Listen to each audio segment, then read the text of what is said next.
আসসালামু আলাইকুম। আজ আপনাদের সাথে শেয়ার করব পাকিস্তানের জনপ্রিয় একটি রেসিপি পেশোয়ারি বিফ। একেবারে মশলাবিহীন এই রেসিপিটি খেতে কিন্তু অসম্ভব রকমের মজার।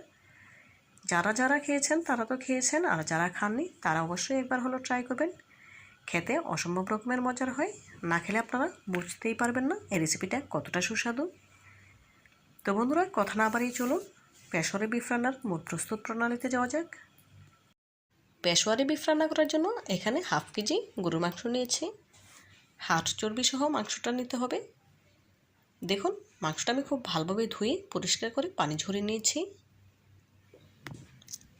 পেশোয়ারি বিফ রান্না করার জন্য প্রথমে চুলে একটি প্যান বসিয়ে নিয়েছি। প্যানে দিয়ে দেব 1.5 টেবিল চামচ ঘি। ঘিটা আমার ঘরেই তৈরি করা। কিভাবে হোমমেড ঘি তৈরি করতে হয় তার রেসিপি অলরেডি আমার চ্যানেলে আপলোড দেওয়া আছে, চাইলে সেখান থেকে দেখে নিতে পারেন।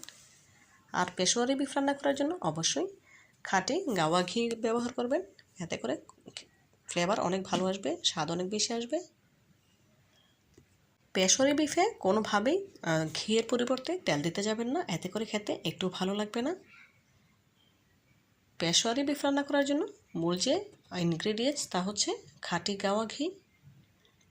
এখন মাংসটা কিছুক্ষণ নেড়েচেড়ে ভেজে নেব, এতে করে মাংসের কালারটা চেঞ্জ হয়ে যাবে। তো বন্ধুরা, যারা আমার ভিডিওটি ইউটিউব চ্যানেল থেকে দেখছেন প্লিজ ভিডিওটিতে লাইক দিয়ে চ্যানেলটি সাবস্ক্রাইব করে পাশে থাকা বেল বাটনে ক্লিক করে দিবেন, এবং যারা ফেসবুক পেজ থেকে দেখছেন প্লিজ লাইক দিয়ে পেজটিতে ফলো দিয়ে দেবেন।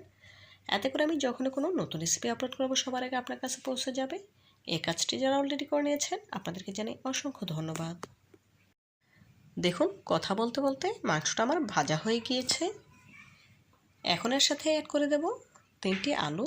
মাঝারি সাইজের 3টি আলু 2 টুকরো করে, মোট 6 টুকরো করে নিয়েছি।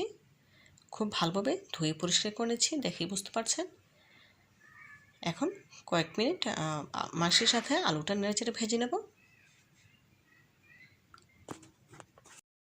দিয়েছি কিছু আস্ত গোলমরিচ ফ্লেভারের জন্য। দেখুন, কথা বলতে বলতে আলু মাংসের সাথে নেড়েচেড়ে ভেজে নিয়েছি। এখন দিয়ে দিচ্ছি পর্যাপ্ত পরিমাণে পানি। পানিটা একবারেই অ্যাড করতে হবে, নেক্সটে কোনো পানি অ্যাড করব না। পানিটা এমনভাবে দিতে হবে যাতে মাংসগুলো পুরোপুরি পানির নিচে ডুবে থাকে। দিয়ে দিলাম পরিমাণ মতো লবণ। যেহেতু ঘিতে মাংস আলু ভেজে নিয়েছি সেজন্য ঘিয়ের ফ্লেভারটা চলে গিয়েছে। এখন এর সাথে আরও 1.5 টেবিল চামচ পরিমাণ ঘি অ্যাড করে দিলাম ফ্লেভারের জন্য। এখন ঢাকা দিয়ে বলক তুলে নেব।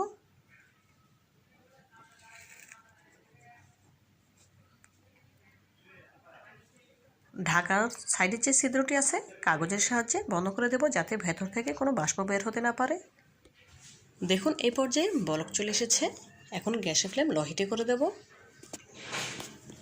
পেশোয়ারি বিফে সাধারণত কাঁচামরিচ দেওয়া হয়, তবে আমি দিতে ভুলে গিয়েছিলাম, সেই জন্য এখন অ্যাড করে দিচ্ছি 4টে কাঁচামরিচ ভেঙে 2 টুকরো করে দিচ্ছি।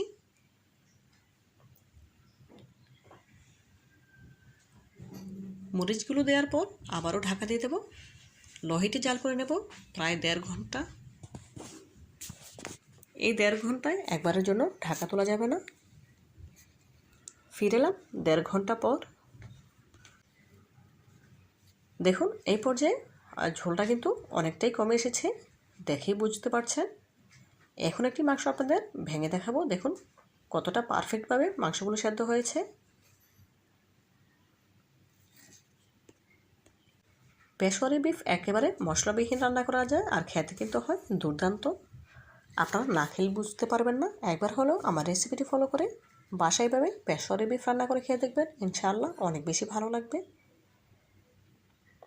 দেখুন কতটা পারফেক্টভাবে সেদ্ধ হয়েছে, দেখেই বোঝা যাচ্ছে। অবশ্যই লবণটা চেক করে নিতে হবে। এই পর্যায়ে রান্নাটা আমার কমপ্লিট। গ্যাসের ফ্লেম অফ করে দিয়ে এখন একটি সার্ভিং ডিশে সার্ভ করে আপনাদের সাথে শেয়ার করছি।